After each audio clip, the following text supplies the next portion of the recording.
So the Eagles are they're clearly a really good team. I don't think anyone's going to dispute that. Just based on the 5 weeks that so far this season alone, I think they're the best team this season. I think they showed that they have the fewest holes. Good secondary, front seven's good, offensive line's good.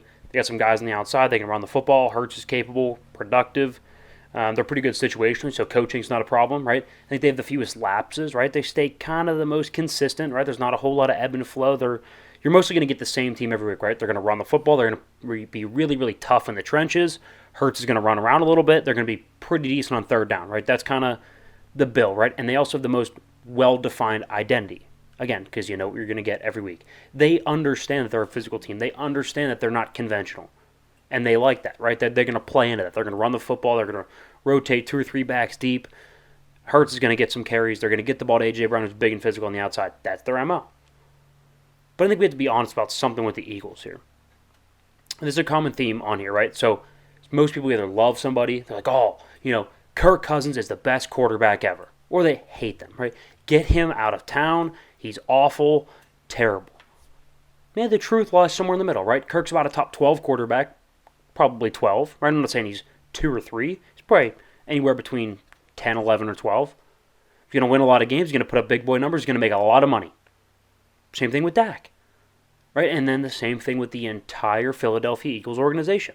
A lot of people were far too extreme, right? We're 5 weeks in, and they've already been crowned Super Bowl champions. Everyone in Philly, Bel Air hasn't stopped partying. Every single time they win a game, you'd think they're hoisting the Lombardi. They're burning couches. You beat Arizona. I'm just saying, right? Slow down. The Bucs were again 7-5 through 12 games when they won the Super Bowl 2 years ago. It could work in the other direction too. Like I mentioned, the Bears were 5-0. I think that was last year, maybe the year before. 5-0. They were really bad. Like they sucked. They were 5-0 though. So to be fair, the Eagles last year they went 0-6 against playoff teams, right? 0-5 with Hurts, and then obviously they played one without him, still lost, whatever, against playoff teams last year. And then again, Arizona is the only team this season who was a playoff team last year that they've played.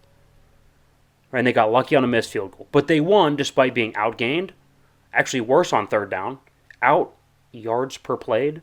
Right, they averaged less yards per play. Hey, they had more penalties and allowed more sacks. But they won because they do what they always do, right? They beat them in running the football. They outrushed Arizona, and they had more time possession. That's great.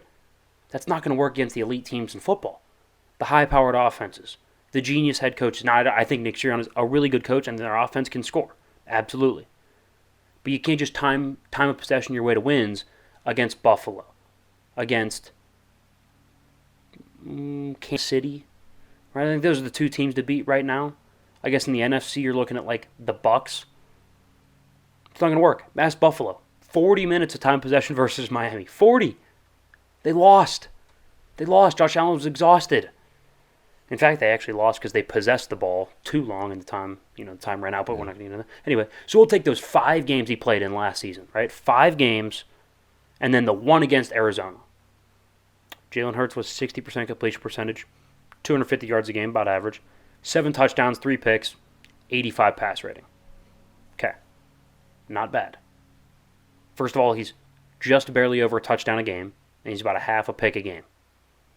Not an ideal pass rating. 1 to 0.5 is, we'd like it a lot better, right? You're looking for, I guess it is technically 2 to 1, but you're looking for closer to 2.5 to 3 to 1 to be a top 10 NFL quarterback, right? For reference, right, over the course of a season, based on completion percentage, yards, the ratio, and then the rating, he'd have been about the 25th best quarterback last year. Right? He would have been similar to the likes of Taylor Heineke and Davis Mills. And old Big Ben was somewhere around there. And only slightly better than Daniel Jones. So that's just the reality of it. That's exactly what the stats are saying in playoff games. I'm not even including when they were down 31-0 in the actual playoff game against Tampa. I wasn't even including that in the sacks. Or I'm sorry, in the stats. I know we all know that he can win some games. But I don't think that this is the recipe to win big. I'm talking multiple playoff games and a Super Bowl. Quite yet. I don't think you've seen it from this team. They haven't been able to win close against really good football teams. I mean, you saw it against Tampa. They were down 31-0 at one point. And they were completely outclassed. Like I really like this football team. I've already said I think they're the best, most consistent team so far this season. But you have to be honest with yourself. Though that's probably not. If that's your Super Bowl favorite going into like right now, I think you're wrong, right? I think Buffalo's got to be higher on the Super Bowl favorite list. I'm talking right now. Yes, Philly's better.